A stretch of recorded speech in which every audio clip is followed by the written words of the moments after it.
महापुरुषों ने जगत मंगल के लिए सदैव शास्त्रों के वचनों को साक्षात्कार करके बोला है। एक होता है किताबी ज्ञान पढ़ लिख के बोलना, एक होता है जो पढ़ा उसी को जीवन में अनुभव किया, ये अनुभव किया हुआ ज्ञान। ये जो लोग प्रश्न करते हैं कि मैं अपने परिवार का पोषण करता हूं, धन कमाता हूं, बेटी बेटा पढ़ाता लिखाता हूं, इनके ब्याह करता हूं, भजन नहीं करता हूं, तो कोई पाप भी नहीं करता, तो मुझे नरक क्यों मिलेगा? ध्यान से सुनिए, कह रहे हैं या एषाम पुरुषम साक्षादात्म प्रभमीश्वरम ना भजन्त्य वजानन्ति स्थानात् भ्रष्टा पतन्त्यधः। चाहे वो 4 वर्णों में किसी वर्ण वाला हो, 4 आश्रमों में किसी आश्रम वाला हो, वर्ण और आश्रम में रहने वाले हर व्यक्ति का कर्तव्य है भजन करना। भेजे ही गए हो भजन करने के लिए। ये मानव देह भोगों के लिए नहीं, यथावत धर्म पूर्वक भोग को भोगते हुए भजन करते हुए भगवत प्राप्ति करने के लिए। इस तन का एक ही फल है भजन। नर्तन कर फल विषय न भाई, भजी राम सब काम बिहाई। जो मनुष्य मानव देह प्राप्त करके भजन नहीं करता उसको इस बात का दंड मिलता है, वो अपने वर्ण आश्रम से भ्रष्ट होकर नीच योनियों में जाता है और बहुत कष्ट पाता है। क्यों? क्योंकि एक ही ये योनि है जिससे हम निकल पाएंगे 84 लाख योनियों में। भगवान ने कृपा करके दिया है, खास करके विवेकवान पशुवत मनुष्य जीवन व्यतीत करने वाले तो बहुत हैं विश्व में, जिनको कोई भगवान से मतलब नहीं। थोड़ा कुछ धार्मिक हुए तो नर्क स्वर्ग तक की बात है, जीवन मुक्ति या भगवत साक्षात्कार ये तो बातें ही नहीं मिलेंगी। अगर कहीं मिलेंगी तो किसी भारत के ब्रह्म ऋषि का बीज बोया हुआ है तभी मिलेंगी, ये अन्यत्र नहीं है। जीवन मुक्त होना, तत्वबोध और भगवत प्रेम, भगवत साक्षात्कार, ये केवल भारत की भूमि के ब्रह्म ऋषियों ने अनुभव किया। अन्यत्र तो बस स्वर्ग और नर्क, इन्हीं की चर्चा मिलेगी। अगर कहीं है तो किसी भारत के ब्रह्म ऋषि का बीज बोया हुआ है वहां, अन्यथा नहीं है। बड़े भाग्य हैं कि इस पावन भूमि में जन्म लेकर हम भजन करके भगवत प्राप्ति करते हैं। लोगों की मान्यता है हमारी कामना भगवान तो पूर्ण नहीं करते हैं। कहां भगवान, कैसा भगवान, कौन भगवान? बाप को बाप नहीं मानोगे तो बाप का कुछ बिगड़ जाएगा क्या? सब मम प्री सब मम उपजाए। कैसे लोग अज्ञान में भटक रहे। तुम करो पापाचरण, तुम्हारी बात सुनेंगे? अच्छा यही सोचो, हमारे भारत का प्रधानमंत्री है, हर प्रयास करता है, कोई भी बने अपनी बुद्धि से प्रयास करता है भारत उज्जवल हो। यदि सत्य मार्ग का पथिक है, वो अपने कर्तव्य को समझता है तो वही सोचेगा भारत उज्जवल भविष्य वाला बने, भारत धनाढ्य बने, भारत एक बलवान देश बने, भारत की हर प्रजा सुखी रहे। इसके बाद उसी का बनाया हुआ कानून है। अगर इसके विपरीत ऐसा करता है कोई तो उसको इतनी सजा, उसको ये दंड, उसको ये दंड। ऐसे ही भगवान का विधान है। यदि आप धर्म मार्ग में चलोगे तो उज्जवल भविष्य वाले, आप अध्यात्म बल से बलवान, आप परमानंद की प्राप्ति करने वाले। आप विपरीत मार्ग में धर्म विरुद्ध चलोगे तो आपको रोग, शोक, दंड, चिंता, भय, शोक, नरक, मृत्यु ये सब प्राप्त होंगे। भगवान ने निर्णय कर दिया। अगर अब आप साबित हो चुके हो महापापी हो और आप राष्ट्रपति को प्रार्थना करें कि मेरी फांसी टाल दी जाए और उनकी मौत हो जाए, तो न्यायाधीश के द्वारा पास किया हुआ आपका फांसी का मृत्यु दंड भी टाल दिया जाएगा। ऐसे ही भगवान कह रहे हैं सर्वधर्मान परित्यज्य, रास्ता बता रहे मामेकम शरणम ब्रज अहम त्वाम सर्व पापेभ्यो मोक्षयिष्यामि मा शुचा। हे भगवान ये पूर्ण कर दो। क्या किया तुमने भगवान के लिए? भगवान ने तुम्हें मानव देह दिया, भगवान ने प्रकृति दी, भगवान ने सब कुछ व्यवस्था की। तुम केवल पापाचरण करो, भगवान तुम्हारी नौकरी करे। तुम भगवान के अंश हो, भगवान ने तुम्हें देह दिया, भगवान ने प्रकृति दिया, तुम भगवान के लिए क्या कर रहे हो? तुम हमारी समाज के लिए जो भगवान ने रचा है उसके लिए क्या कर रहे हो? अपनी वासनाओं की पूर्ति। तो दंड नहीं भोगोगे और क्या भोगोगे? तुम्हारे गाली देने से भगवान कोई छोटे हो जाएंगे? तुम्हारे थूकने से आकाश गंदा हो जाएगा? तुम कर सकते हो तो सिर्फ अपना बुरा कर सकते हो और कुछ नहीं कर सकते। लिख लो हमारी बात।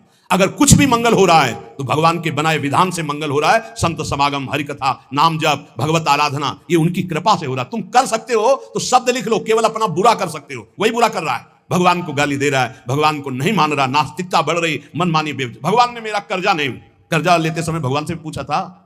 कर्जा लेते समय भगवान से विनय की थी? धर्म से चला है तू? भगवान की आज्ञा का पालन कर रहा है तू?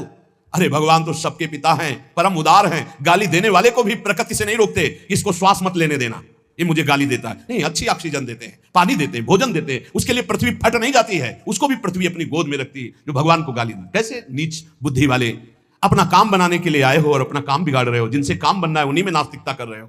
कौन है आधार यहां इस जगत का? वही सर्वाधार परमात्मा। तुम अंधे हो, दिखाई नहीं दे रहा? ये सूर्य किसके बल से तेजवान है? ये वायु किसके बल से चलती है? किसके बल से पृथ्वी? आप देखो किसके आदेश से हो रहा है। एक जरा सा झटका आता है, प्रांत का प्रांत चकनाचूर हो जाते हैं। वो सामर्थ्यशाली भगवान है। तुम्हारे कुछ कहने से होगा, चींटी की तरह पिस जाओगे। उसकी शक्तियां अनंत है होश में।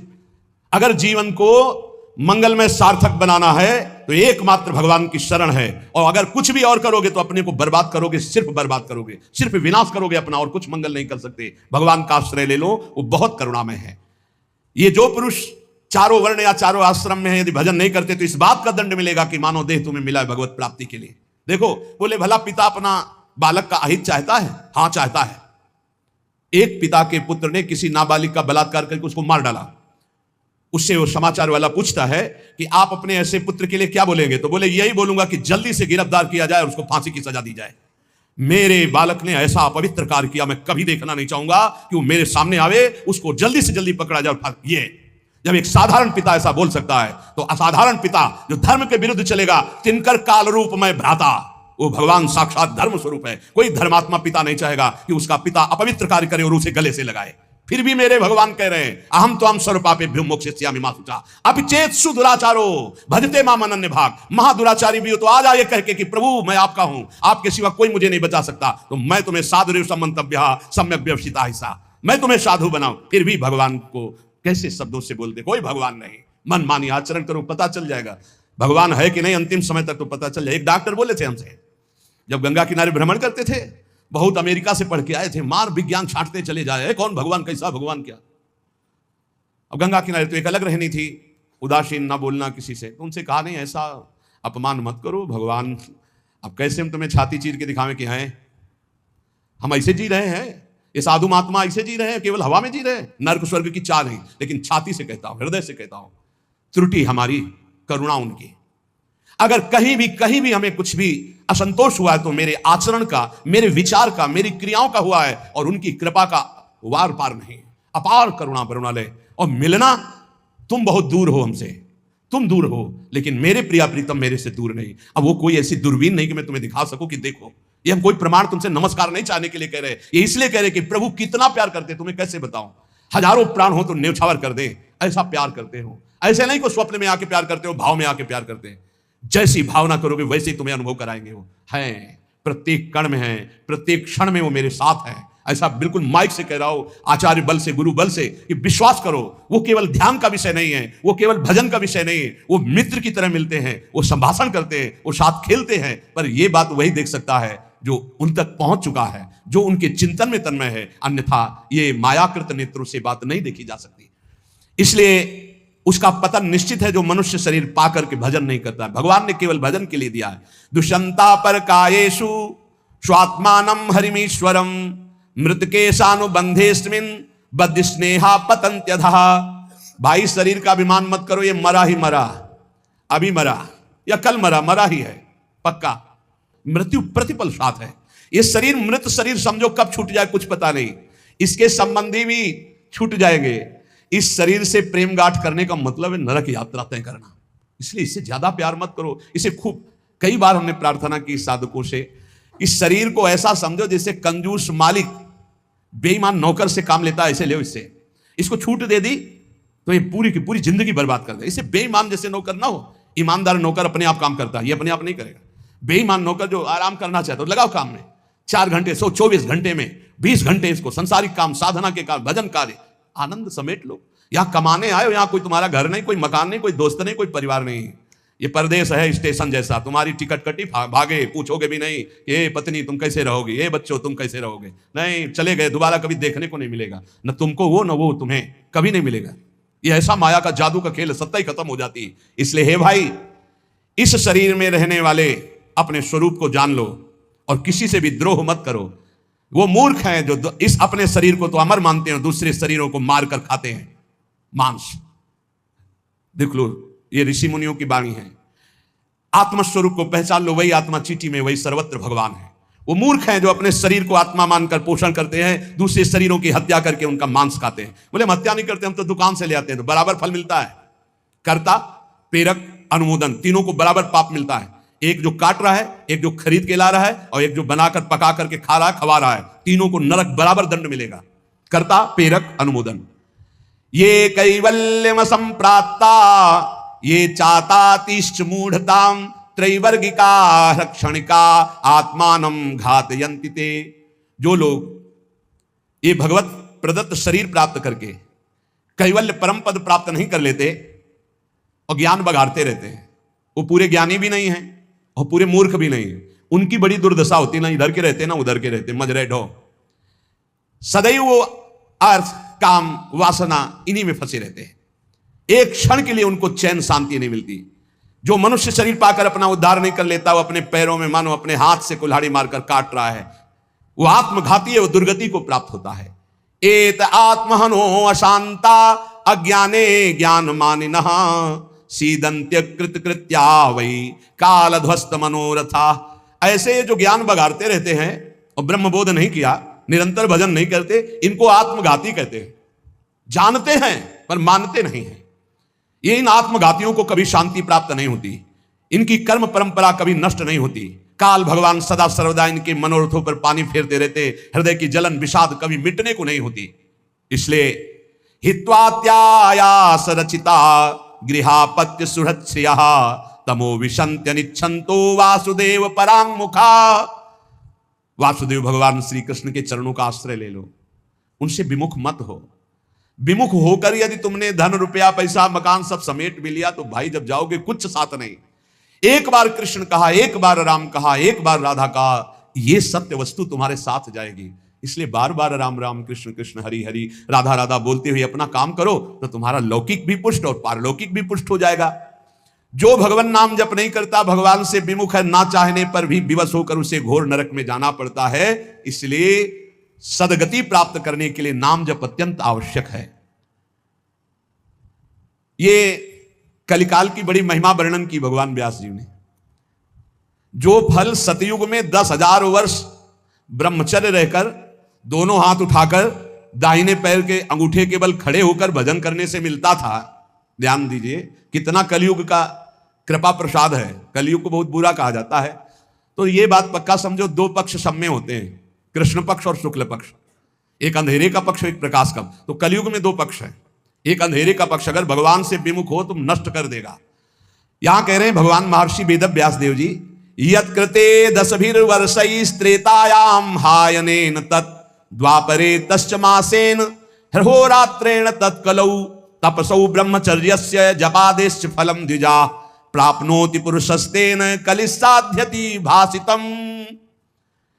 सतयुग में 10,000 वर्ष ब्रह्मचर्य से रहकर दाहिने पैर के बल अंगूठे के खड़े होकर दोनों हाथ उठाकर मंत्र जपने से जो फल मिलता था, वह त्रेता में 1 वर्ष ऐसी साधना, द्वापर में 1 मास 1 महीने, और कलयुग में 24 घंटे नाम कीर्तन करने से वो फल प्राप्त हो जाता है। सतयुग में 10,000 वर्ष तक। सोचो कितना बड़ा। कलयुग जैसा कलयुग समझुग आन नहीं, जो मन कर विश्वास, जो नर कर विश्वास। बहुत बड़ा लाभ कलयुग। 24 घंटे नाम कीर्तन से वो फल मिलेगा, जो बड़ी बड़ी तपस्याओं से, बड़ी बड़ी साधनाओं से। बोले सतयुग बहुत श्रेष्ठ है, द्वापर त्रेता बहुत श्रेष्ठ है, हमें लगता कलयुग बहुत श्रेष्ठ है। धन्य है कलयुग जो 24 घंटे नाम कीर्तन से वो हजारों वर्ष की तपस्या का फल प्राप्त करा दे। भगवान व्यासदेव जी कहते हैं मैं कलयुग की पूजा करता हूं, मैं उसे सर्वश्रेष्ठ कहा कि सतयुग में ध्यान, त्रेता में यज्ञ, द्वापर में देवार्चन। ध्यायन कृते यजन यज्ञ त्रेतायाम द्वापरेर्चयन यदापनोति तदापनोति कलौ संकीर्त केशवम। जो सतयुग में ध्यान से, त्रेता में यज्ञ से, द्वापर में पूजा करने से मिलता था, कलयुग में केवल नाम कीर्तन से फल मिल जाता है। इसीलिए नाम संकीर्तनम यस्य सर्व पाप प्रणाशनम। कलयुग में सबसे बड़ी साधना नाम जप करो, नाम कीर्तन करो, लीला चरित्र गाओ, लीला चरित्र सुनो। जो इस कलयुग में अपना कल्याण नहीं कर पाया तो फिर और युग में कल्याण करना बड़ा कठिन। अंगूठे के बल खड़े होकर देखो, कई मिनट खड़े रहोगे। ऐसे उपमन्यु आज बड़े बड़े महात्माओं के चरित्र आते हैं, 1000 वर्ष, 10,000 वर्ष ऐसे। अरे यही सौभरी ऋषि यमुना में डुबकी लगा के भजन करके देखो, कई मिनट करोगे। जल को स्तंभित कर दिया, समाधिस्थ। ऐसे ऐसे महात्मा, अपने लोग महात्मा कहते हैं अपने को। डुबकी लगा के 2 मिनट नहीं रुक सकते नीचे, वो समाधिस्थ हैं। मछली को देख के 50 ब्याह करते हो, तुम मोबाइल में देख के क्या करोगे, तुम्हारे क्या होगा। इसीलिए बहुत होश में। कलयुग में बहुत मानता है भगवत प्राप्ति की, बहुत सुविधा है भगवत प्राप्ति की, तो होश में हो जाओ तो। पर ये होश रहने नहीं देता। ये किसके होश उड़ाता है, इसका प्रवेश कहां है, बता चुके कई बार। मदिरा पान करने वाला, मांस खाने वाला, पराई स्त्री से व्यभिचार करने वाला, और स्वर्ण चोरी करने वाला, जुआ खेलने वाला, छल झूठ कपट रजोगुण, ये सब इसके स्थान है। नाम जप करो, पवित्र भगवत प्रसाद पाओ। कहां कलयुग है, आनंद ही आनंद। बोलो यहां कितनी देर कलयुग लगा तुम्हारे ऊपर, आनंद ही आनंद है। कलयुग समझुग आन नहीं, जो नर कर विश्वास, गाय राम गुण गण विमल भवबिन तरह प्रयास। कितना बड़े कलयुग केवल नाम आधारा, कोई बात और हो ना हो, राधा राधा राधा पार हो गए। सुखस्यांतरम दुखम दुखस्यांतरम सुखम, पर्यायेणोपसर्पन्ते नरम नेमिमरा इव। भाई जैसे रात के बाद दिन आता है, दिन के बाद रात आती है, ऐसे तुम सुख में हो तो दुख आने वाला है, तैयार हो जाओ, और दुख में हो तो सुख आने वाला है। सुखम शांतरम दुखम दुखस्यांतरम सुखम, भगवान व्यासदेव जी कह रहे हैं ये पक्का तुम्हारे पूरे जीवन क्रम लगा रहेगा, क्योंकि तुम्हारा प्रारब्ध रच चुका है। सुख के बाद दुख, दुख के बाद सुख, ऐसा चलेगा, ये चक्र की तरह चलता रहता है। इसलिए तुम सुख में भूलो नहीं और दुख में प्रभु को भूलो नहीं। नाम जप निरंतर करो तो सुख दुख से परे हो जाओगे। जातस्य नियतो मृत्यु पतनम च तथोन्नते, विप्रयोगावसानस्तु संयोगा संचया क्षयः, विज्ञायना बुधा शोकम न हर्षमुपयान्ति ये, तेषामेवे तरे चेष्टाम शिक्षन्ता सन्ति तादृशा। हे भाई मेरी बात सत्य मान लीजिए, जातस्य नियतो मृत्यु, तुम्हारा शरीर जन्म लिया है ना, मरेगा पक्का। कल एकांतिक में एक भाई से पूछा, प्रश्न कर रहे थे, भाई तुम्हें कभी आता है कि मरोगे? बोले नहीं। हमारा सत्संग सुनना रोज मिलेगा ये आपको, सत्संग में एक बार तो रोज आएगा कि तुम मरोगे, नहीं आएगा? रोज आता है, आपका तो अभ्यास बन गया होगा सुनने का कि मरने वाली बात तो रोज आती है। यही हमको संभालेगी, क्योंकि जाना है। जो संभलते नहीं हैं वो लड़खड़ा के गिर जाते हैं। रोज संभलना है, मरना है। जातस्य नियतो मृत्यु पतनम च तथोन्नति, अगर शरीर जन्मा है तो मरेगा आज, नहीं तो कल तैयार हो जाओ, जाना है, जाना है। कब जाना है पता नहीं है। फांसी वाले को तो समय बता दिया जाता है कि कल 12 बजे होगी, अपने को अपना ये भी समय नहीं पता है, पता नहीं कब जाना है। उसे पता हो जाए तो अच्छा रहता है। सब डर जाते कि इतना रह गए। बर्थडे कोई तो मनाता नहीं, शोक डे जरूर मनाता, लेकिन अब पता नहीं इसलिए बर्थडे मना रहे हैं। वैसे तो नहीं मनाना है, नहीं मनाना है। मनाना है गुरु प्रदत्त जन्मदिन, जिस दिन से दीक्षा हुई वही दिन हमारा सार्थक है। और यदि मनाना है तो नाम कीर्तन करके मनाना है। बर्थडे कैसे मनाया जाता है जानते हो? प्रिया प्रीतम को विराजमान करो, श्रृंगार करो, ब्याहुला करो और रात भर कीर्तन करो और खूब सबको पकवान पवाओ, जय जयकार लगाओ। हम कह रहे हैं रोज बर्थडे मनाओ, बहुत बढ़िया है भैया। इस तरह का बर्थडे, इस तरह का बर्थडे, खोल रहे हैं शराब, गंदी गंदी सब खान पान और नाच रहे हैं, और ये कोई बर्थडे? समय नष्ट कर रहे हैं। कितना कीमती, राधा राधा राधा, कितना कीमती समय आप कैसे नष्ट करें? बहुत लोभ लगता है। इतना कीमती, एक श्वास खरीद नहीं सकते 50 वर्ष की कमाई में। 50 वर्ष की कमाई की जो श्वासें तुमने व्यर्थ की, सब श्वासों के द्वारा जो आपने धन एकत्रित किया, एक श्वास नहीं खरीद सकते। ऐसा कीमती श्वास राधा राधा। कह रहे हैं नित्य ये ध्यान रखो कि शरीर जन्मा है तो मरेगा। कुछ अच्छा नहीं लगेगा ये बात ध्यान रखने पर, नहीं लगता अच्छा, कुछ अच्छा नहीं लगता। बस यही लगता है कि एकांत हो जाए, कितना भजन कर ले, बस यही सार्थक है जीवन की सार्थकता। नाम जब कर लो, मरना है यार, कोई साथ नहीं जाने वाला। और आपको अनुभव की बात बता रहे हैं, सब अपने लिए तुमसे प्यार करते हैं, तुम्हारे लिए कोई प्यार नहीं करते। किसी ने हमसे कहा कि आपको तो बहुत लोग प्यार करते हैं। हम कहा आपकी नजर में, हमारी नजर में नहीं। वो कहा क्यों, आपको ऐसा क्यों नहीं लगता? हम कहा हमें इसलिए नहीं लगता कि सब अपने लिए हमें प्यार करते हैं। हमारे लिए तो प्रिया जो प्यार करती है, सिर्फ प्रिया जो, वो हमारे लिए प्यार करती है। सब अपने लिए, हमारे लिए नहीं। हमारे लिए तो प्यार करते तो पहले भी प्यार होता ना, नहीं हुआ। हमारे लिए तो प्रिया जो पहले भी प्यार करती थी, अब भी प्यार करती है, और वो करती ही रहेंगी, क्योंकि उनका स्वभाव है ऐसा। संसार का प्यार भगवत समर्पण करने के लिए हमें मिल रहा है। आपका प्यार लिया प्रियाजू के चरणों में समर्पित, हमारे लिए नहीं, हमारी प्रियाजू के लिए। हमारे लिए प्यार सिर्फ हमारी प्रियाजू का है। आप प्यार करते हैं प्रियाजू के लिए, आप प्यार करते हैं, उस प्यार को प्रियाजू के चरणों में हम चढ़ाते हैं। वो प्यार मेरे लिए नहीं, वो प्रियाजू के लिए, जिससे आपको प्रियाजू कृपा करके प्यार करें, आपका दुख नाश करके परम सुख प्रदान करें। तो हे भाई, जिसका जन्म हुआ उसकी मृत्यु निश्चित है, और जिसकी आज उन्नति है कल उसकी मृत्यु, उसका विनाश, उसका पतन। यही खेल है मृत्यु लोक का। ये बात परसों सत्संग में कही थी। पहले ये नहीं था और बाद में भी ये नहीं रहेगा। हे अर्जुन, ये बीच में दिखाई दे रहा है, इसलिए इस पर विश्वास नहीं। कभी भी उन्नति को उन्नति रूप में स्थायी कहीं नहीं पाया गया, वो अवनति में आई। कभी भी अवनति सदैव अवनति नहीं बनी रहती, वो उन्नति को प्राप्त होती। एक चक्र चल रहा है, इसलिए अभिमान मत करो, फूलो मत, निरंतर भजन परायण रहो। मोहाद धर्म या कृत्वा पुनः समनुतप्यते, मना समाधि संयुक्तो नशा सेवते दुष्कृतम।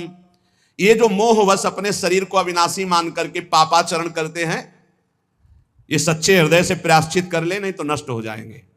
हर पाप बम की तरह जमा हो रहा है तुम्हारा, जब फूटेगा ना बिल्कुल नष्ट कर देगा, किसी काम का नहीं रखेगा। जो जो तुम जान रहे हो कि पाप हो रहे हैं, इनका फटाफट प्रायश्चित कर लो। पाठ के द्वारा, भजन के द्वारा, संत महापुरुषों की सलाह के द्वारा उनको नष्ट कर दो। नहीं, वो जब वृक्ष रूप हो जाएंगे तब फिर तुम नष्ट नहीं कर पाओगे।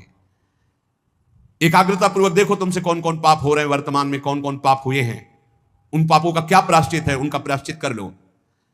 यथा यथा मनस्तस्य दुष्कृतम कर्म गर्हते तथा तथा शरीरम तु तेना धर्मेण मुच्यते।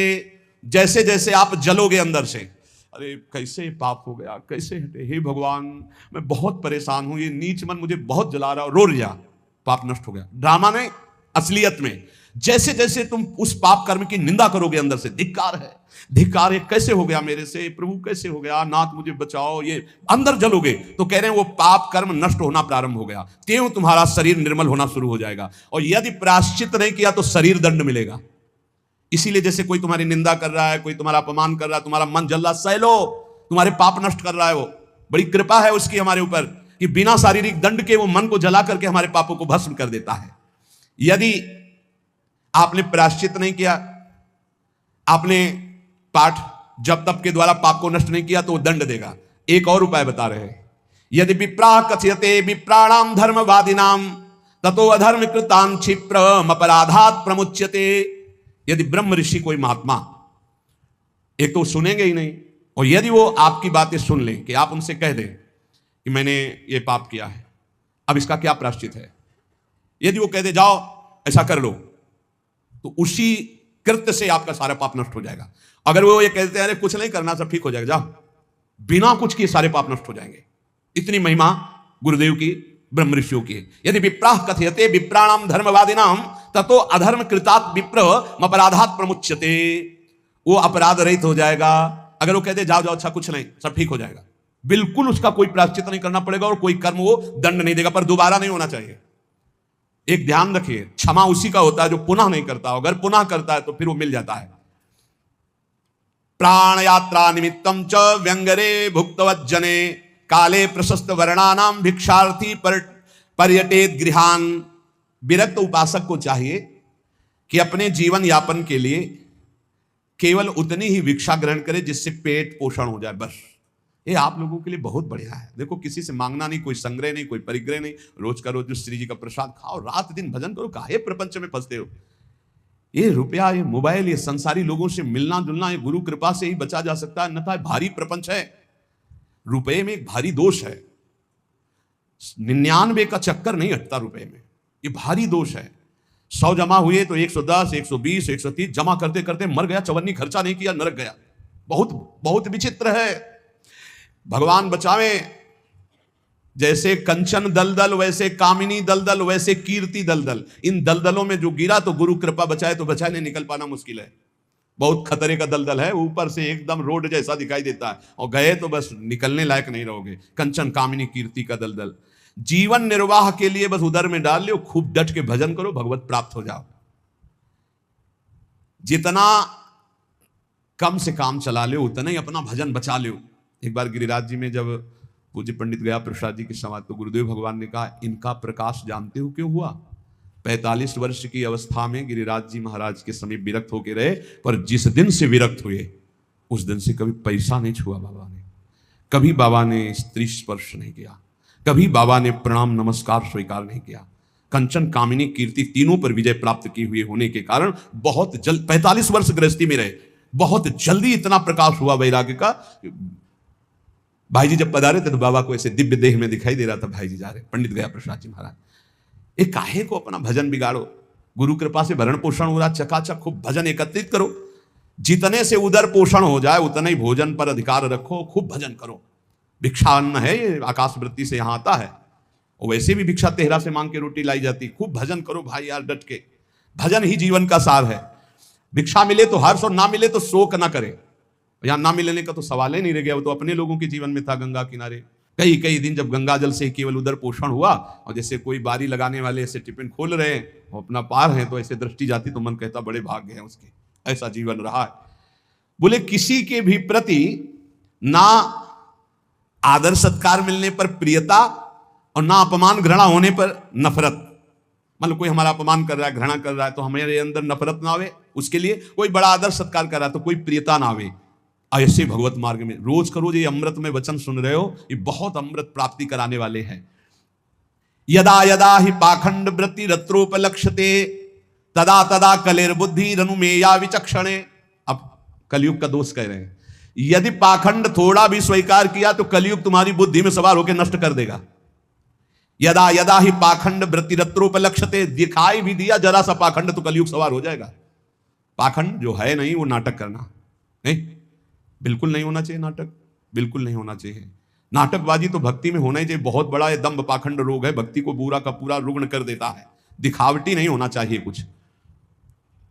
प्रभु सब कुछ जानते हैं यार, किसको दिखाना, क्या दिखाना। अच्छा सामने वाला दे भी देगा तो क्या, प्रणाम नमस्कार रुपया पैसा, इसके लिए भक्ति ही कर रहे हो तो हरि लक्ष्मी पति, दूसरे से क्या चाहिए। अगर जरा भी पाखंड हुआ तो कलयुग तुम्हारी बुद्धि को ग्रसित करके अनुमान भी नहीं लगा सकते कि कितना भ्रष्ट कर देगा। यदा यदा सताम हानिर्वेद मार्गानुसारिणाम तदा तदा कलेर्वृद्धि रनुमेया विचक्षणई। जब जब तुम वैदिक मार्ग का उल्लंघन करोगे, साधु पुरुषों की आज्ञा का उल्लंघन करोगे, तभी तुम्हारी हानि करने वाला कलयुग तुम्हारी बुद्धि पर सवार होकर तुम अनुमान भी नहीं कर सकते कि तुम्हें कैसा भ्रष्ट कर देगा। प्रारंभाश्चा वशीदंती यदा धर्म कृताम नृणाम तदानुमेयम प्रधान्यम कलेर्विप्रा विचक्षणै। जब कोई धर्मात्मा अधर्माचरण की तरफ जाने लगता है, सोई कलयुग उसके ऊपर अपना प्रभाव डाल देता है। जब कोई विद्वान कलयुग से ग्रसित हो जाता है तो उसके आचरण उल्टे होने लगते हैं। इसलिए पाखंड, शास्त्र विरुद्ध आचरण, संत गुरुदेव की आज्ञा का उल्लंघन, धर्म के विरुद्ध आचरण करने वाले पर ही कलयुग का प्रभाव होता है, अन्यथा नहीं होता। कलयुग के प्रभाव से बचते हुए निरंतर नाम जप करते हुए इस जन्म में हम भगवत प्राप्ति कर ले। कुछ कमियां सब में होती हैं, वो भगवत साक्षात्कार में ही पूर्ण होती है।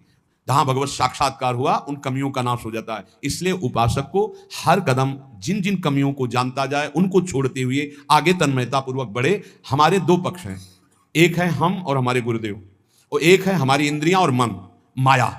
ये हमको गिराने की चेष्टा करती है, और गुरुदेव हमको जो उपदेश करते हैं वो इन पर विजय प्राप्त कराने। कभी कभी इनका पक्ष जोर हो जाता है और हम हार जाते हैं, तो हमें निराश नहीं होना। हमें ठीक जैसी आज्ञा वैसे ही चले तो फिर हम बलवान होकर जीत जाएंगे। और इस जन्म में मुझे भगवत प्राप्ति करना ही, किसी भी तरह रुकना तो है नहीं।